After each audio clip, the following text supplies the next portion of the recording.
Olá, irmãos, a paz do Senhor, muito feliz pela oportunidade que Deus me dá de mais uma vez compartilhar a palavra de Deus com vocês. E eu queria falar hoje sobre uma história muito interessante da Bíblia, a história de Paulo e Silas na prisão ali em Filipos. Que ensinamentos esse episódio pode trazer para nós? Como a gente pode trazer para o contexto atual que a gente está vivendo, desse tempo tão difícil, em casa, confinados, trabalhando de casa, muitos sem trabalho. O que isso pode trazer para nós de ensinamento e que renovo pode trazer para o nosso coração nesse tempo difícil que estamos vivendo em nossas casas? E eu queria, para começar a refletir, ler o texto de 2 Coríntios, capítulo 1, de 3 a 4. E diz assim: Bendito seja o Deus e Pai de nosso Senhor Jesus Cristo, o Pai das misericórdias e o Deus de toda consolação, que nos consola em toda a nossa tribulação, para que também possamos consolar os que estiverem em alguma tribulação, com a consolação com que nós mesmos somos consolados por Deus. E esse texto da história de Paulo e Silas, ele fica em Atos, capítulo 16, de 11 a 40. Mas é um texto longo e eu não vou ler esse texto todo, não. Mas a questão é a seguinte: esse relato, né, de Paulo e Silas na prisão é uma história muito conhecida, todos nós conhecemos. E o contexto histórico é o seguinte: Paulo e Silas, eles estavam na segunda viagem missionária de Paulo. E Paulo foi nessa viagem em várias cidades e ele em algum momento passou na cidade de Filipos. E quando eles estavam ali, ele pregou a algumas mulheres piedosas, e entre elas existia uma mulher chamada Lídia. E essa mulher tinha um coração voltado para o Senhor, e ela se converteu, e toda a casa dela também se converteu, e a partir da conversão dela começou-se ali uma igreja ali em Filipos.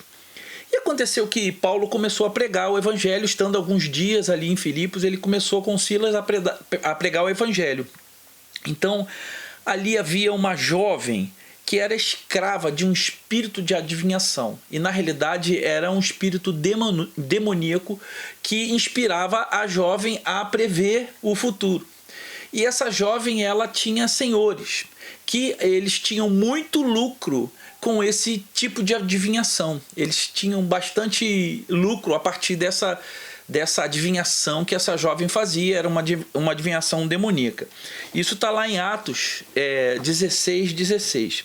E essa jovem, ela, na medida que Paulo ia caminhando, pregando o evangelho na cidade, ela ficava dizendo: esses são servos do Deus Altíssimo, esses são servos do Deus Altíssimo. E na realidade, ela estava possuída por um espírito mau, e isso não era uma declaração de que eles, realmente uma declaração de que eles eram servos do Deus Altíssimo. Na realidade, era uma artimanha de Satanás, que ele queria confundir as pessoas. Olha como a gente encontra isso hoje, né? Pessoas que falam em nome de Deus e na realidade estão confundindo.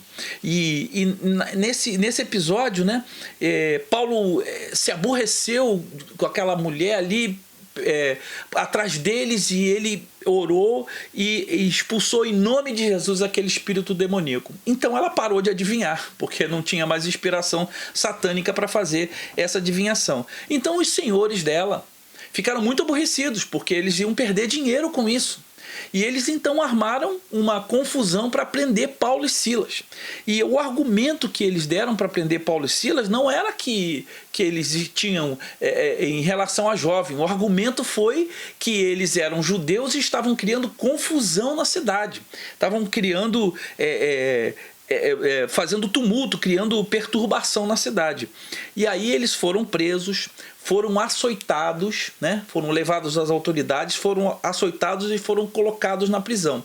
E ali diz que um carcereiro foi encarregado de tomar conta de Paulo e Silas, e colocaram eles numa prisão interior. E naquela época existiam dois tipos de cômodos ali dentro da prisão. Tinha o pátio exterior, onde os presos tinham mais liberdade, e uma prisão interior, que era para os presos com mais periculosidade. E ali foram colocados Paulo e Silas com cadeias nos pés para que eles não pudessem se movimentar. E o carcereiro teve ordem expressa de tomar conta deles. E na realidade esse carcereiro, se ele deixasse algum deles fugir, ele certamente pagaria com a vida a fuga daqueles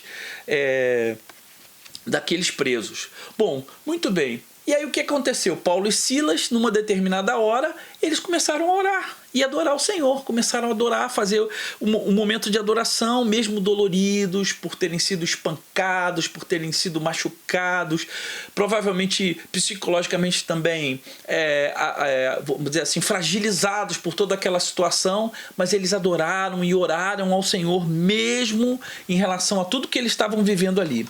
E quando eles estavam orando e adorando, o que aconteceu? Um terremoto. E o terremoto foi tão forte que todas as cadeias se abriram, as cadeias dos pés deles se abriram e as portas da cadeia toda se abriram. E o carcereiro estava sonolento. Quando ele percebeu, que viu que tinha acontecido aquele terremoto, ele se apavorou. Meu Deus, todos fugiram. E eu vou me matar. E ele já levou... já levou a faca para se matar. Mas aí Paulo gritou assim: não te faças mal, estamos todos aqui.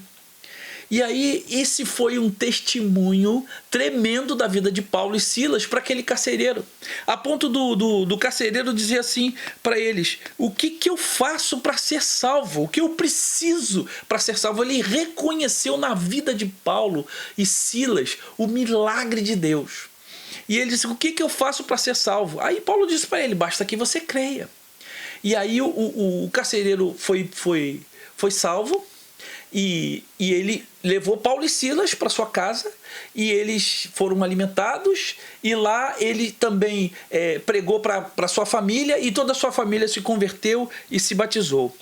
Então, nesse caso, se a gente observar o que aconteceu na vida de Paulo e Silas, aquele terremoto foi um instrumento usado por Deus para cumprir os seus propósitos soberanos.